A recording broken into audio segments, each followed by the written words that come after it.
The Tipping Point with Mike Tipton is brought to you by Dubby. What is Dubby? Dubby is a clean energy drink that is made to give you focus with no crash, jitters, or angst like those other energy drinks have. They also have no maltodextrin fillers and don't use artificial dyes. Dubby contains vitamins, amino acids, a nootropic, and 150 milligrams of caffeine. W's products are made in the USA in an FDA-inspected facility that strictly adheres to GMP manufacturing guidelines. All of the flavors are unique and custom-made by W, and you'll never taste our taste anywhere else.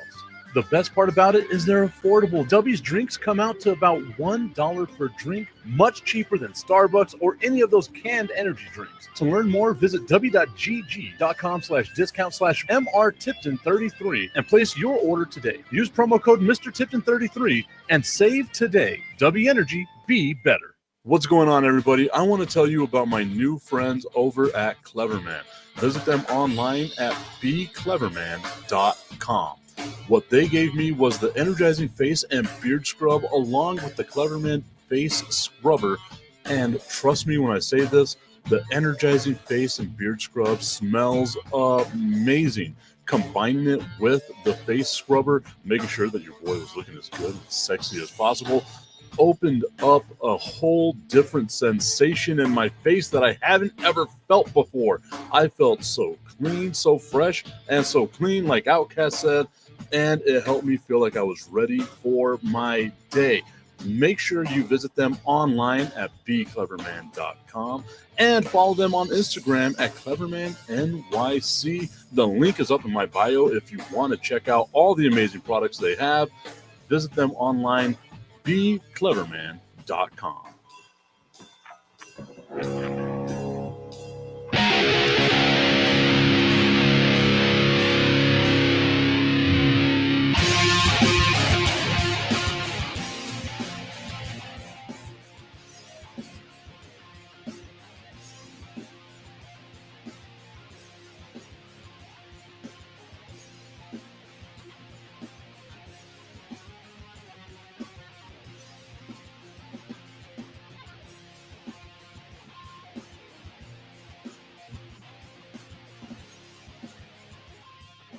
It is the Tipping Point with Mike Tipton, hanging out with you here on a Friday morning. It is Friday, April 4th. We have made it to the weekend. I want to give a shout out to everyone that is tuned in on Facebook, YouTube, X, Instagram, and as soon as it gets loaded up onto National Streaming Sports, the platform that we are on, over on Roku. Don't know what it is. Clock management, guys, game management. We got to think about these types of things. I'm big on clock management. I saw what Matt Eberflus did in Chicago. Clock management. It's the most important thing in the world. Now he's the Dallas Cowboys defensive coordinator, and I'm being told by guys like B. Strilla that I got to be happy about Matt Eberflus as the defensive coordinator in Dallas while other people struggle with clock management.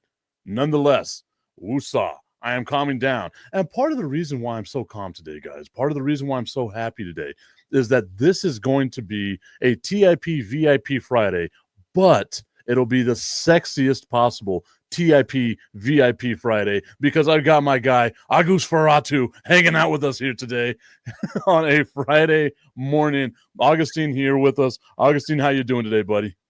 Hey, Tipton. Hey, good morning, everybody. And you can see my little, I'm such a happy guy. I have my little bear there, and what kind of bear is that? Is that the El Paso Locomotive bear? No, that's just a giant bear. That's just and I have my alter ego over here. Ooh, what's that? Darth Vader.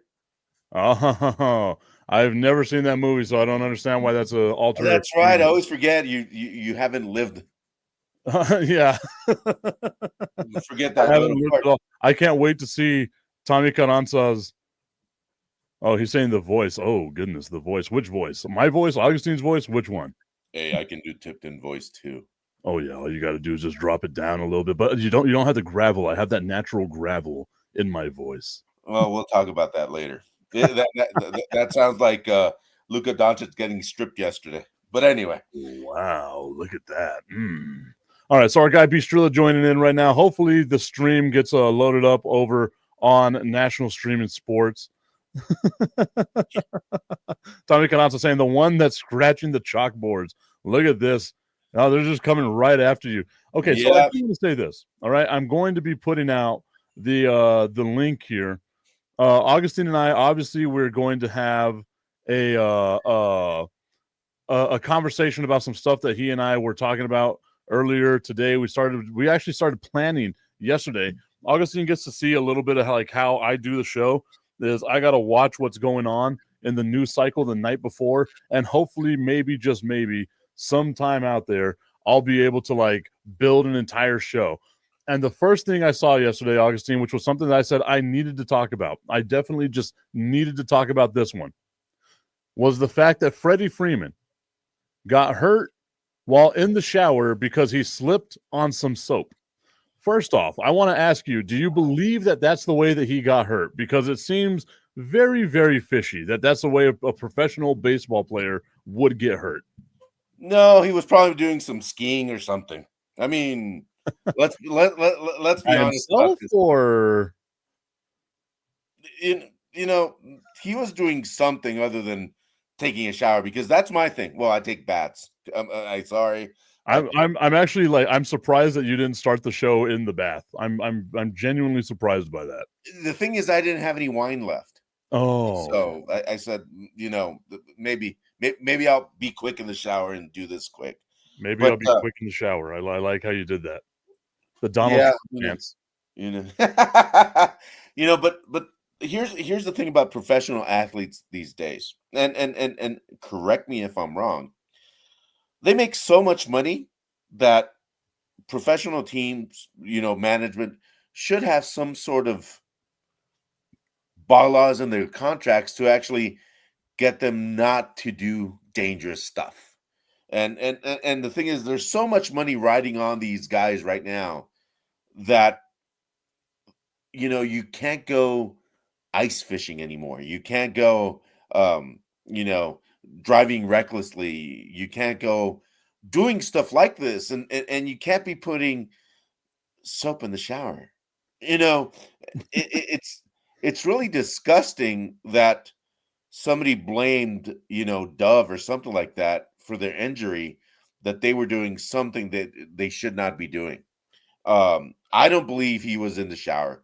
I believe he was probably playing, basketball outside with his kids or doing something like that. And something happened. It twickled the knee or whatever it did.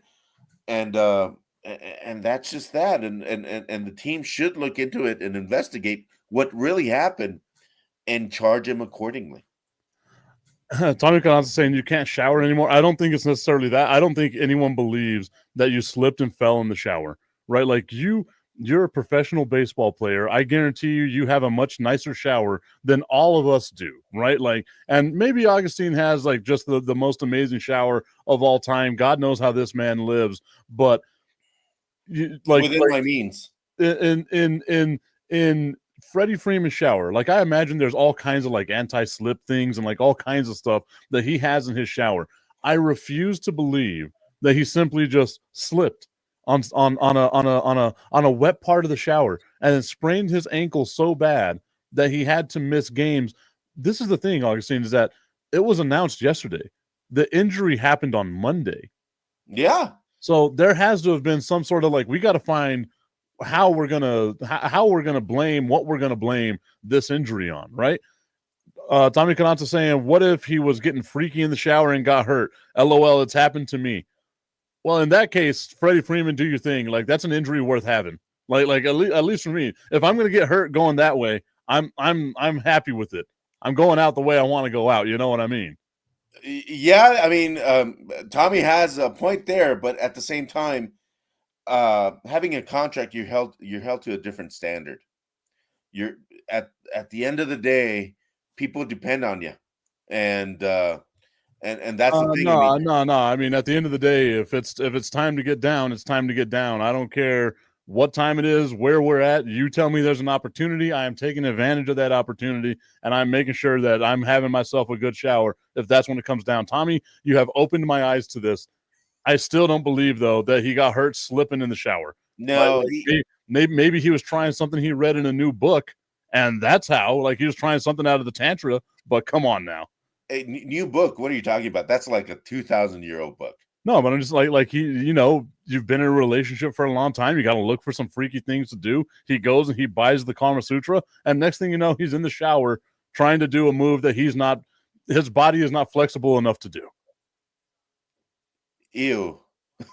Tommy Cananza saying contracts don't have sex. I feel like it's going to be a matter of time before contracts say that. Like there's going to be some sort of thing where a contract limits the amount of intercourse and coitus that you can have. Don't have freaky sex. In your contract, missionary only. Yeah, please, missionary only or woman on top. That's it. That's it. Don't Kama Sutra books are illegal in your house, and that's it. Our guy Bistrilla saying, yeah, that's the truth. Just ask Anthony Edwards. In case you didn't know, Anthony Edwards has had his third child by a third different person, 23 years old. And Augustine, this is where you could tell people, once again, when they come into money, they just have a different mindset, right? His whole mindset was, I don't want to take care of this kid. I want you to get rid of the child during pregnancy. The woman said no, which of course is her right to do so. And he says, okay, instead of paying child support every month, I'm just going to give you one big old lump sum, just like I was working with J.G. Wentworth. You want one lump sum? Here you go. Yeah, that's an entire different subject. That's really amazing to me that these so-called stars are having kids by different women. And I understand that, you give a little bit of money to somebody that's never had it, they're going to go stupid on it. But don't these guys now have classes or something like that by their teams? This is the way you take care of your money. This is the way you do stuff. They're representing a team also. So, I mean, that doesn't mean they're going to populate that team in like 20, 25 years and say, oh, we're going to have 3 Anthony Edwards here playing for us. It's just an embarrassing thing, not just for the young lady or ladies or, whoever it was, but also for the player. I mean, what do we have to do to these players now for them to stop having kids, Well, I think that's the thing, right? It's like eventually the thing that the team can do, the power the team has, that runs out, right? Like you can't manage every single aspect of an athlete's life, especially a professional athlete, right? You're expecting them to have a certain level of maturity, a certain level of professionalism where they take care of themselves. They hold themselves to a higher standard, right? Like look at what the big news was before the baseball started. Yeah, I am on the struggle bus right now, my guy. But look at what the issue was with like Major League Baseball. Of the Yankees were like, you can't have a beard and it has to be a groomed mustache, to where now the Yankees are like, okay, I guess we'll allow you to have a beard. How that was such an issue for so long was just something as simple as facial hair. You can't just be like, okay, now we have to manage every aspect of your life. And it goes back to the Freddie Freeman thing, right? Mireya Reyes saying it's all about accountability. Where's Anthony Edwards' personal accountability? No, completely right. And my question for everybody out there, and please think about this, not as trying to put your own values and your own thing towards somebody else, but think of it of these employees being responsible for so many other people. Are we going to go, is it going to be the way of European sports where the club owns the player and they dictate what the player is going to do? Do we have to go that way again? Because, for example, soccer players, which is the most famous in Europe, they're held to a different standard, completely a different standard, and they're owned by the team. Their actions are governed by the team. They eat when the team tells them. They exercise when the team tells them. They read when the team tells them to do. So, sorry, Tommy. Well, and this is the thing that that B. Striller brought up as well, right? Like, so the backstory on this is Anthony Edwards' newest baby mama is a 40-year-old woman. She also just had, I guess last year, a child from a rapper named Lil Baby, and she's coming out for like it seems like, right? Like she's coming out for like a couple of these paychecks just to try to get something going, right? Because if that's going to be your MO, and I want to say this is like her fourth or fifth child from a different professional person of like that level, then it does come down to, again, like, take care of yourself. Like Tommy Cananza saying, like Bistrillo saying, just strap it up, wrap it up, buddy. Like it's not a super difficult thing to do. Or if you don't want to, snip snip, right? Like a little snip snip. That thing's reversible. You're able, like, if you want to have kids later on, that's a thing to do. But it's just being smart, and that's where I think Mireya Reyes comes in 100%, right? Like, it's all about that accountability, your personal accountability to yourself and to like this child. Because to me, just saying, okay, I'm going to give you, 5 point whatever million dollars just to get out of my hair, man, that kid's going to now grow up without a dad. That kid's going to be, he didn't ask, or he or she didn't ask to be brought into this world. And now they're just going to have that stigma of, oh, your mom's that girl and your dad paid off, so that way he didn't have to see you. And that's going to follow him for the remainder of life. And can you imagine the bullying that kid's going to have about fifth grade, fourth grade, and then you think about the future of these kids. Man, I'm 41 years old and people still talk crap to me about being adopted. They do? You were adopted? All the time, man. All the time. Wait, your last name is that Tipton? Sorry, I thought it was Tipton, not Tipton. Tipton.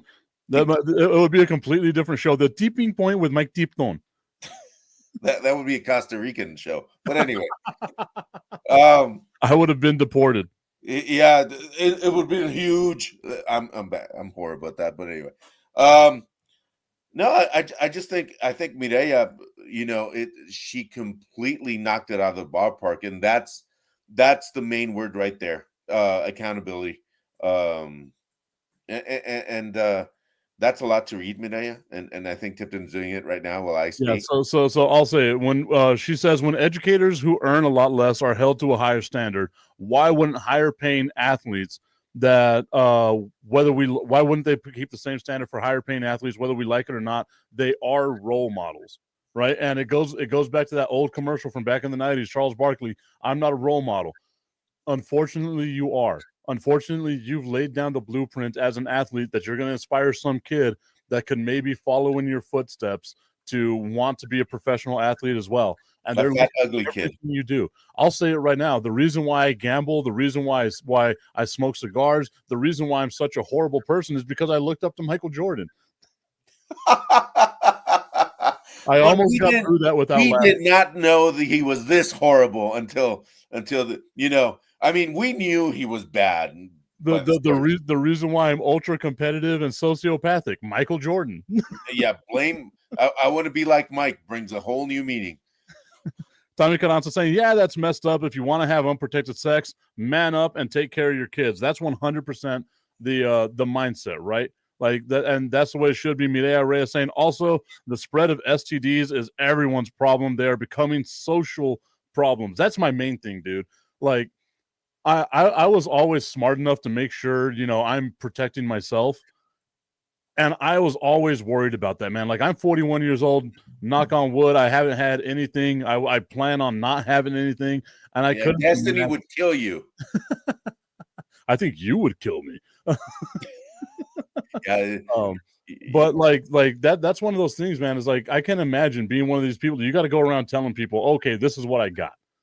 At least you should. And I'm pretty sure they don't, because you wouldn't be in that position if you weren't a selfish human being. Yeah. Then you would have, you need that commercial from Joey Tribbiani saying you're the gonorrhea man. I have no idea what this commercial is, but I want to look it up now. It's a Friends, you probably didn't see that, being adopted, you were probably not given TV or anything, but I could just imagine Mike in the basement, just seeing there. We didn't have a basement. We had a punishment closet. No. Oh, oh, oh, I'm telling you, man. I was going through it a couple of weeks ago where I was like, maybe I should just like one of these days open up, like y'all can learn a little bit about me. But I was like, I think that'd be too much. If it'd feel like a therapy couch trauma dump session. I don't think that that's what anyone tunes into this show for. have you thought about writing a book? I have my former boss over at iHeart, Walter Alvarez. He kept telling me all the time that I should write a book. I should write a book. At where? At where? At where? At iHeart me, me and Walter. I still have a great relationship with Walter, so I got no ill will towards him. He's a good dude. Okay, Walter's nice. It's other people. Yeah, but anyway, let's change iHeartRadio. I'll slap this whole thing out. I think I'm gonna start playing the lotto so that way I can buy iHeartMedia in El Paso. iHeartMedia. But anyway, so I like how our Freddie Freeman conversation got us onto people not wrapping it up. Remember, it's a TIP VIP Friday. Y'all got questions. Augustine and I will answer some of these questions. Let's see how we go with that. Another thing, I guess, kind of along these lines of like athletes not protecting themselves. Augustine, I don't know if you saw Dwight Howard yesterday. A court case with him finally comes to an end where he was taken advantage of by a businessman out in Atlanta that was saying, oh, you invest money with me, we're going to buy the WNBA team, the Atlanta Dream, that went for sale last year. The man winds up extorting about $7 million from Dwight Howard and gets Chandler Parsons. And Chandler Parsons, and then gets sentenced to 12 years here. In federal prison, by the way. That's not that's not a pretty sight. And this is the thing that I was going to ask about, right? Is where are the people in their lives, and Chandler Parsons and Dwight Howard's life, that are there to help protect them from investors like this? Because we've seen it all the time. Like one of my favorite documentaries on ESPN, the 30 for 30s, was the Broke one, right? Where they had like Terrell Owens, they had like all these guys who made so much money in the NFL, and a couple of weeks later or a couple of years later were absolutely broke because they had a bunch of people taking advantage of them. How does this continue to happen? And you said it, Tip, because they don't surround themselves with the right people. That they still think they're in that clique. They're in the Aaron Rodgers, in the Aaron Hernandez kind of thing. You see that fall from grace where Aaron Hernandez had this huge opportunity to get away from all that, and he still stayed there. And that's the same with all these athletes that get taken advantage of. It's that thing where they're still hanging out with their bros and their little high school cliques. They don't understand that that's not the best for them. Again, we go back to should clubs, should NBA clubs, should football clubs, should and I'm saying clubs because that's kind of like the European thing, be owning these players, because that gives them at least, the lawyers, and that gives them this whole framework of protection. And do you want your players, you give them, you give them this $500 million contract. Do you want them to be broke in the next 5 years? No, you want them to be successful, and you want them to do that. And who's going to lead all that? And there's this fine line of who's going to be taking care of them, because let's be honest, most of these guys are not brilliant. They probably got a C in economics, and that's with the TA helping them big time. If we learned anything, you can get a C in economics and become the president of the United States. But so for me, I think I go. I think I had that same mindset that we were talking about a little bit earlier, right? Of like, where does the team's responsibility to the player end, and where does the personal responsibility begin, right? And the thing is, and again, I grew up on a farm, right? So I learned this at a real young age. You can lead a horse, a donkey, a goat, whatever it is. You can take it to all the water you want. You can't make the damn thing drink it. And that's exactly what it is with these athletes, is you can give them all the resources. I mean, ARA is saying it's a lack of education and a lack of resources in order to guide them.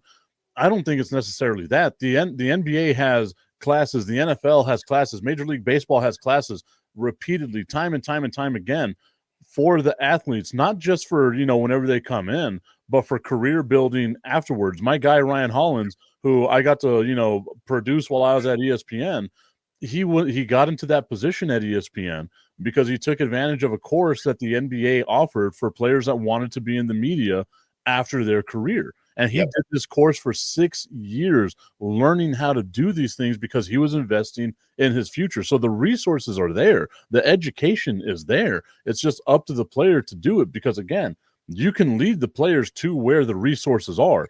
Are they going to take it seriously? Are they actually going to invest their time and their effort into these resources? And then 2, if they graduate from these courses, are they actually going to do what it is that they set out to do, or is there going to be some sort of relapse, right? Because again, you can lead a horse to water, you can't make it drink. And I think that that's where the club responsibility on this ends. Is at the end of the day, you're a grown ass adult. You're a professional athlete, and there's a certain responsibility you have to yourself, to your family, that you need to provide for. The team can't do everything for you.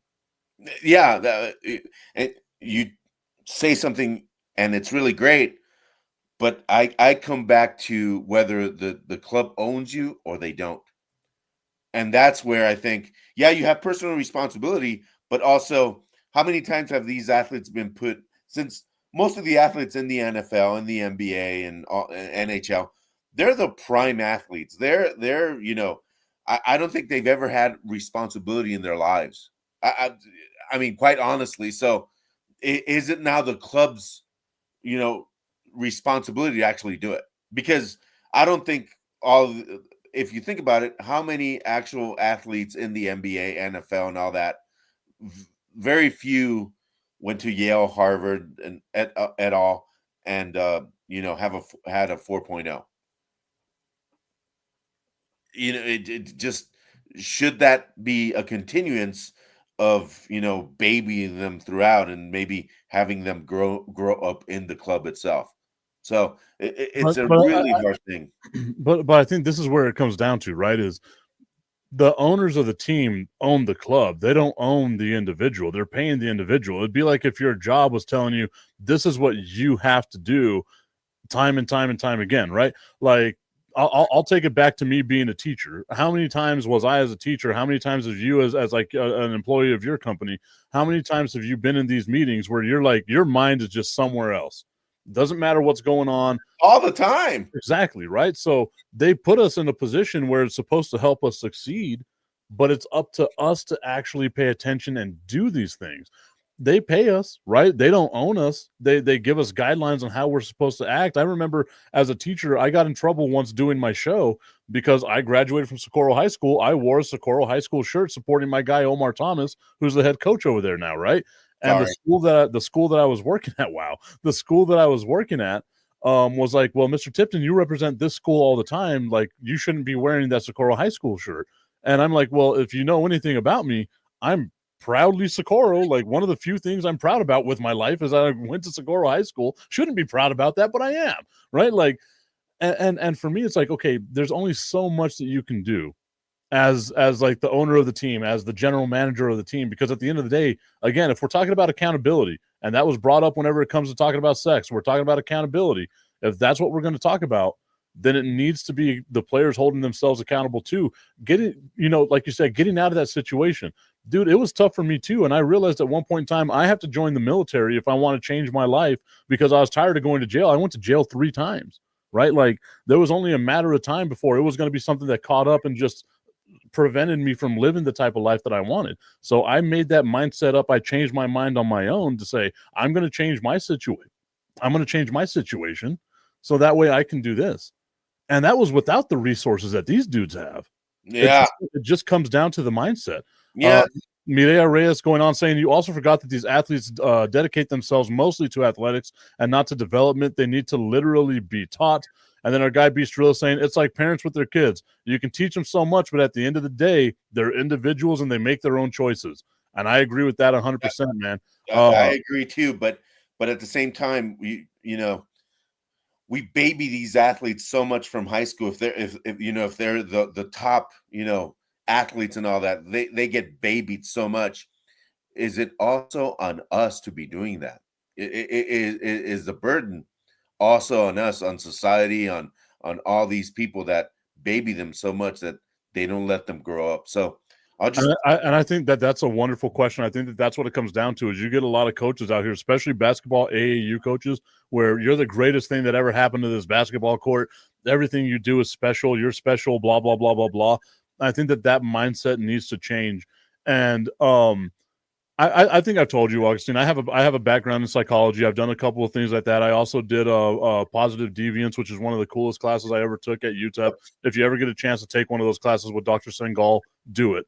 But the mindset for me changed whenever it was like talking about education, right? Where you go up to these kids all the time, you're like, you're so smart, you're so smart, you're so smart, and you put value on them being smart/intelligent. And the second they don't get a good grade, because sometimes that's going to happen, it really messes up their confidence, right?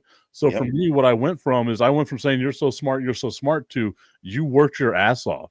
You really put in the time, the dedication to make sure you got this right. You put in the work to do it. And I noticed how the mindset in the children changed as well, because now they say, okay, I'm putting in work. I'm doing work to do this. And I think that that's where it needs to change. Is we need to stop telling these kids, oh, you're super special, you're this and that. Dude, you ain't going nowhere unless you're putting in the work. Because how many times have we seen a guy or a girl that's really good at athletics that winds up working at a damn call center? Oh yeah, yeah, and you can tell they were good at basketball. You can't understand when they talk to you. But anyway, how many times have we seen someone that's good at basketball and now they do a podcast? Wait. Oh no. Wait, this is a podcast? Right, wait, what? What? Mireya is saying, I agree, but as a club, you also need to protect your investment. As an organization, you should be held responsible. Yes and no, because at the end of the day, all you are is an investment. And you know what you can do with an investment? You can sell it off. That's that's the bad thing about sports. I think people need to really wrap their mind around. It's a transaction. Everything we do, Augustine, is a transaction in sports. Yeah, and that's going to be really hit hard in the next couple of years. But I mean, we were talking about this before we went on air about how, speaking about responsibility and all that, opportunity cost is going to be so important in today's day and age, where now it's going to be really hard for you to spend your hard-earned money. Spend it on what? And from athletes all the way down to my janitors and all that. I mean, to buy a shirt from our favorite team, be it Dallas Cowboys.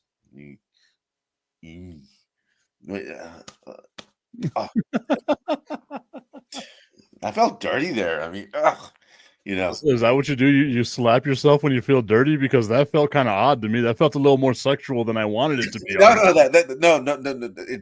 It, I'll the other side, just to bring it back.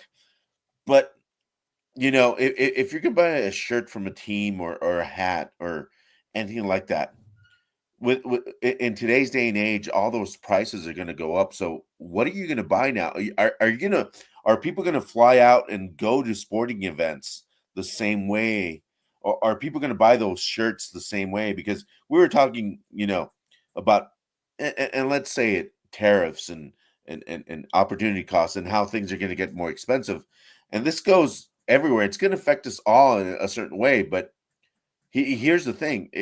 Where are we going to put our money now is going to speak volumes about who we trust, about what we're going to do. I mean, we're telling athletes to be a certain way. Now, I think we're going to have a lot of power in that, and to choose where we put our money. I mean, are Cowboy fans still going to buy the $150 shirt and support a losing 30 years? And 31 for the 40 Winers, 49ers. Sorry, that just came out natural. But you know, it comes to a point where the personal economy can only support so much. And what are we going to choose? What are we going to do to choose where we spend our money? Is it going to be, uh, with the Dallas Cowboys, or is it going to be with our kids? It's coming to a certain point of time where our choosing, it's going to be major things, and it's going to affect sports more than you think. And Tip, you know about this. Advertisers are going to look for more value. Yeah. So our advertisers going to look at this stuff from this, player that's having kids with all these women. Are they going to spend money on that team to support that? Is that going to be in their wheelhouse? That's going to be very important. That's going to be super important. And I think that's what it comes down to, right? Is like getting the most value out of your dollar now that the price, the actual value of it might not be what it was yesterday, right? Like now it's coming down to that, and I think we're going to start noticing that at, like you said, at the sporting events, because most of the time, whenever you do stuff with your sports franchise, right? Like I love buying my hats. I buy a hat once a year from the El Paso Chihuahuas, and that's because anytime I get my media credential, it's just a thing that I did, right? Like it's one of those coming back down to earth, like, wow, I'm so blessed to be able to do this. You don't get a discount? No, I don't. I hate asking for discounts. It's one of the things that like people have to basically like pull teeth from me for me to ask about like a military discount and stuff like that too. Like I'm the weirdest with that. Especially whenever I worked at ESPN, whenever I was up there in Connecticut, they had discounts galore for like everything. And they'd be like, no, you work at ESPN, so you're going to get a discount now. And like this and that, like they had to force those upon me. I don't know what it is. It's just the way that I am. But I'm thinking to myself, okay, so this hat costs $50. What happens whenever it goes up 20%? So now it's going to be okay. So it's going to be $60. Oh man, that's another $10 I could have spent on my kids, on something else. Do I really need the hat? I can probably just go get an older hat, do whatever, right? And I think that that's where we're going to see it is in sports, because all sports is with sports fans is disposable income, right? I go to one game a year if I'm lucky for like the Dallas Cowboys, because I have the disposable income to go to the Dallas Cowboys. Yeah. Well, if the ticket goes up, if the price of getting there goes up, gas and all that other stuff goes up, I'm more than likely not going to do that. Now, the people that live in that area, it's going to be probably a little easier for them to afford the tickets because they're right there. But if I've got to travel the 10-hour drive or 2-hour flight to get to Dallas, I'm probably not going to do that, and I'll find a different way to enjoy the game and try to make my dollar from my vacation last longer. Yeah, I agree. And for me, and I'm even even more far away from my Patriots. Wait, people will die with the Cowboys jersey. Mireya saying people will die with the Cowboy jersey in their hand. Like Tipton said, you can lead a horse to water. Mireya has been on a never-ending crusade-like conquest to try to get me to leave the Dallas Cowboys, because they are my most toxic relationship. She says that it's time to move on. I don't think I can change them. I've accepted them for who they are. And I think I'm just at that part of the relationship, Augustine, where I'm like, you know what? They're not going to change. I'm not going to change. We're just going to see this through to the end. We're doing it for the kids. That's all we're doing it for right now. We're doing it for the kids. Oh, those kids, poor kids. Poor kids. Poor kids. Poor Dak. Poor Mr. Milton. Yeah, there we go. Our brand new backup quarterback in Dallas, Joe Milton. Augustine, how are your thoughts on that? We got him from your Patriots. I'm like, who? But even me, I was like, who? And where did he come from? Oh, wait, he was a Patriot? Wow. What? Wow. Joe Milton, the third, the fourth, the fifth, the seventh. Who cares? I mean, it's Joe Milton. It's a nobody. And that's what I was going to say. So the Dallas Cowboys trade, or they get Joe Milton and a 7th-round pick. The Dallas Cowboys trade a 5th-round pick to get Joe Milton. the Dallas Cowboys had a ton of 5th-round picks. It's one of the compensatory picks they had. I think they had 4 5th-round picks, so it doesn't really hurt them all that much. They had 5? Wow. No. You said 4, and you. I said 4. Oh, sorry. Yeah. Fat fingers. I have like enormously. I've got some big old sausage fingers. So you can see my left hand, like it's not that bad. It's the right hand where you can see like it's all kinds of mangled, man. Like this is a lot of basketball injuries with the right hand. You got August Ferrato hands. I 100% have August Ferrato hands. Once again, if you don't know what we're talking about, August Ferrato coming to you in 2025. Coming at you in 2025. Tommy Cananza says that he actually likes the trade and the dude's got a cannon. I agree with that too. Like the Dallas Cowboys needed a backup quarterback. They didn't have a backup quarterback, and I don't think you're going to spend a draft pick on any of the rookie quarterbacks coming in right now, especially with the I'm gonna have to answer that question from Tommy Cananza saying why the right tip. Tommy, I'm left-handed. Okay, so if that's what you're going at, I'm left-handed. Okay, so this should be the one. Maybe that's why this one looks so much nicer than the right hand does, right? Maybe that's what it is. He likes it. He's got a they needed a backup quarterback, so yes, I'm happy that the Dallas Cowboys got their backup quarterback. Poor Joe Milton. B. Strilla saying poor Joe Milton, and he feels bad for him. Why do you feel bad for him, B. Strilla? Because he's in Dallas? Like, come on now. And the thing is he's going to get playing time because Dak Prescott, we know, is going to miss a couple of games this season. Like, it seems to be the thing. Dak is going to miss a couple of games. So why not have a quarterback in there that you know you can trust? Wait, you want to trust Joe Milton? Somebody that cannot read beyond the defensive end? But that's also the thing too, right? Is like people had the same questions about Cooper Rush. Like, you're going to trust Cooper Rush? And he went in and did a pretty decent job. The Dallas Cowboys last year had some weapons. I think they're still going to make some trades to have some weapons this year. But yeah, like the way they're currently constructed right now, man. Mireya Reyes coming right after Tommy off the top rope saying, Tommy, lifelong supporter of all Cowboys decisions. Tommy Jones. That's Tommy Jones. Pay more attention to your right-hand tip. Smooth it up a little bit. I am ambidextrous. Augustine instantly regretting being a part of today's show. I'm getting goosebumps. Just yeah, you're about to have to take another bath, huh? Yeah, with acid. Oh man. But I feel so good that we went 35 minutes without talking about the Dallas Cowboys. 35 minutes. I mean, there was a mention of the Dallas Cowboys in there. He's okay. B. Strill saying because the Cowboys won't utilize him correctly, at least I don't feel confident with it. And then Tommy Cananza saying, Augustine, he started one game. He was a rookie last year. How do you know he can't read defenses? Yeah, did you see that one game?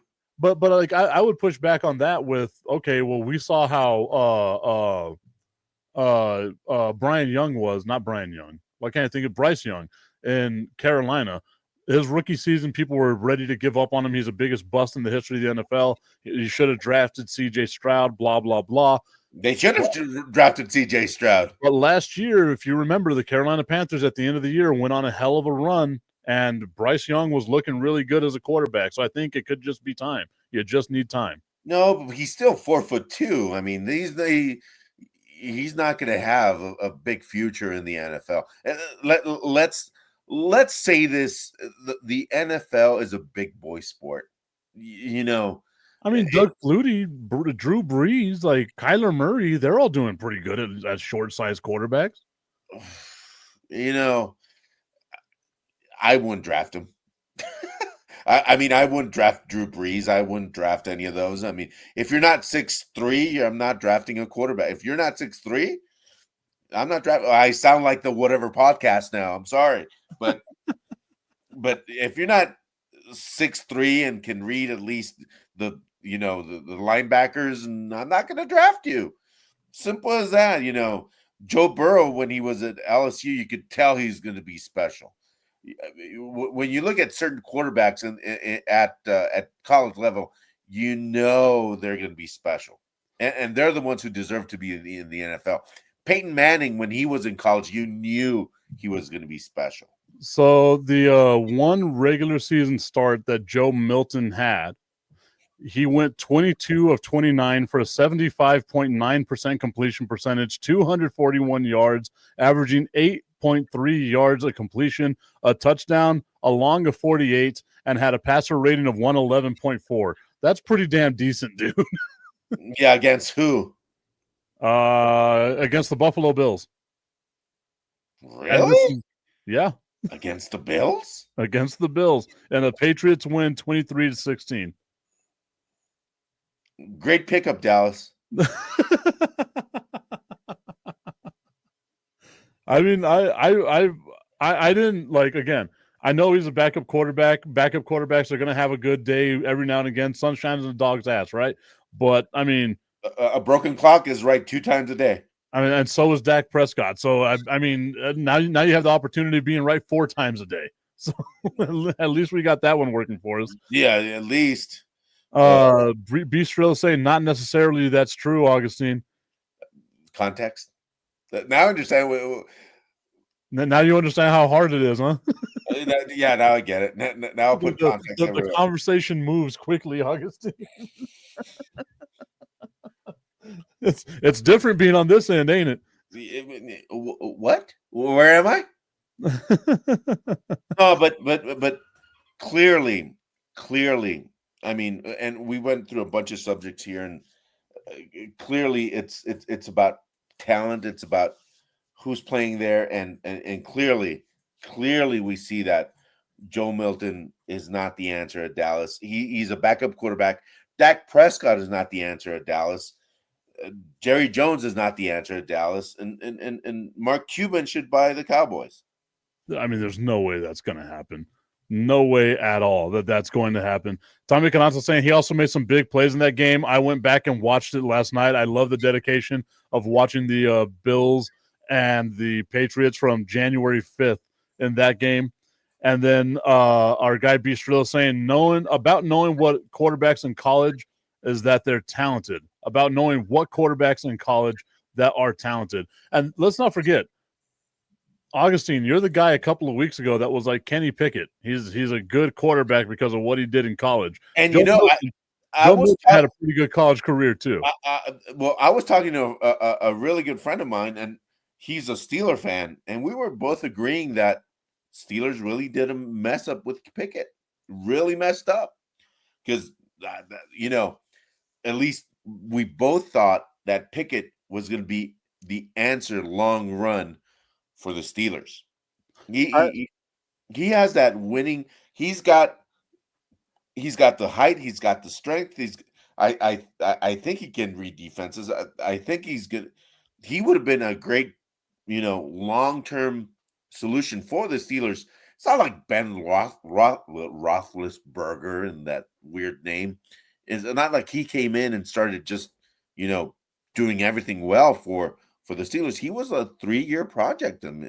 Well, I guess the issue is right. They had a quarterback that was there that was able to teach Ben Roethlisberger, right? Like they had Tommy Maddox at the time, former XFL MVP.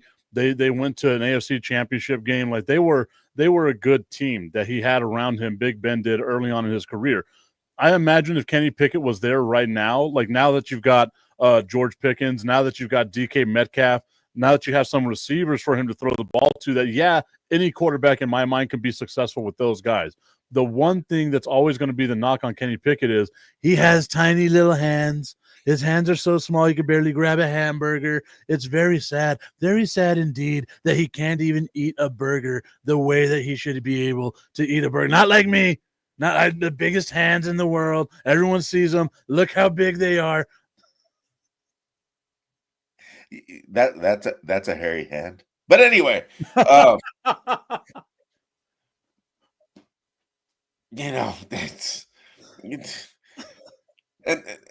and let's see what Tommy says. If you want to get up there and talk about football, Augustine, you got to go watch the film. Oh, calling him out. And then Bistrillo saying the Steelers should have never drafted Pickett in the first round. In fact, they shouldn't have drafted him at all. Wow. I disagree. I disagree. I thought, and I still think Pickett still has a big future with a team in the NFL. If he gets the right conditions, I think Pickett he will have a great career. I love the fact. So, Augustine, you've seen the show long enough that you know every now and then I will go into 47 voice just because I love doing it. It's hilarious. And B Strillo, this is the second time that he's got to witness the 47 impersonation. Could you say tariffs in the 47? One of my favorite things, my favorite word in the world. It's a beautiful word, luxurious. Tariffs. Look, it's one. It's amazing. I'll say it one more time. Tariffs. That is so spot on. It's disgusting. Little buddies, I forgot to read the comments over in the Instagram section. Little buddy saying the left hand uses a lot more moisturizer than the right hand does, and that Dallas is going hard this year. At what? At 10-6? Well, they'll be 10-7. Put some respect on that extra loss that they'll have. Well, and honestly, and I'm gonna say it, and I'm sorry, everybody, and I'm gonna say this. For the NFL to be great, again, the Dallas Cowboys need to be great.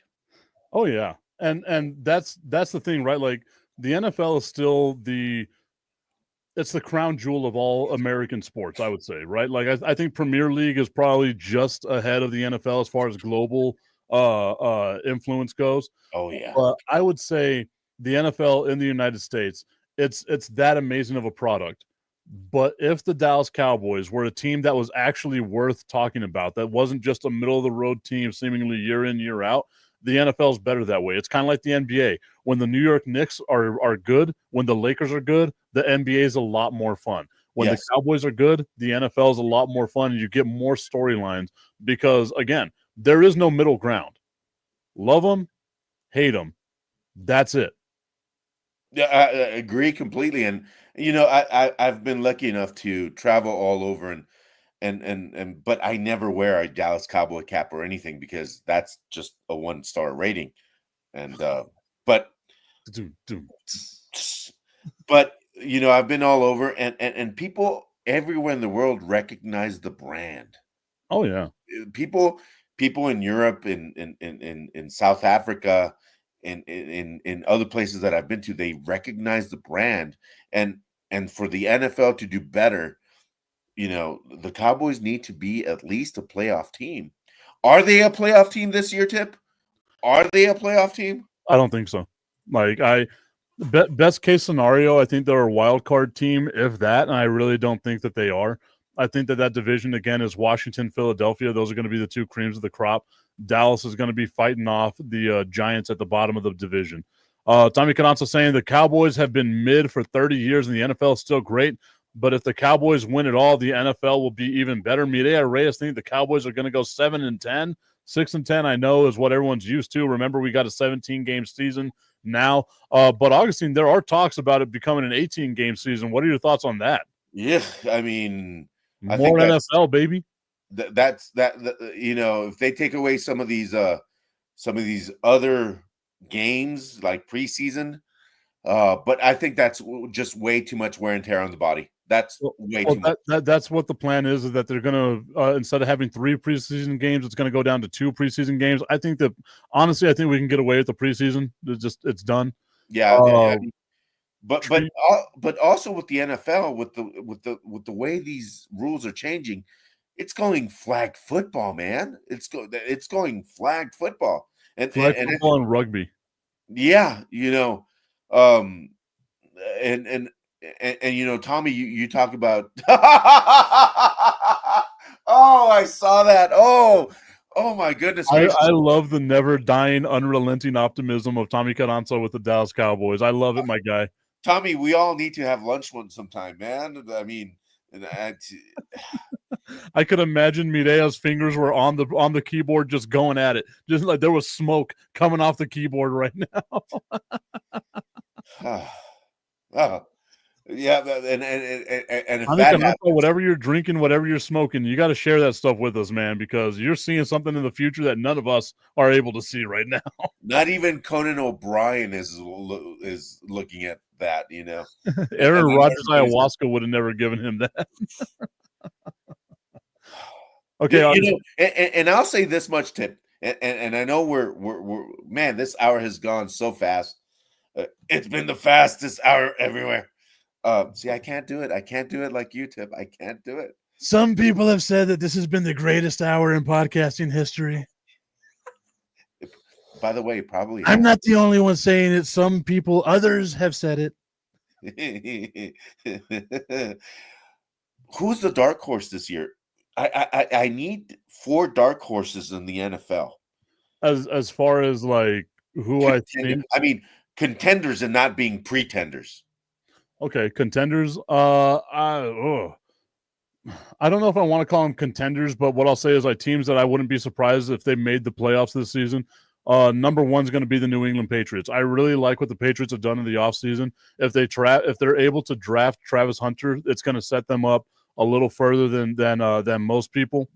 I also think another team that's probably going to do a lot better than people are thinking is going to be the LA Rams. I know that they made the playoffs last year. But they traded Cooper Kupp.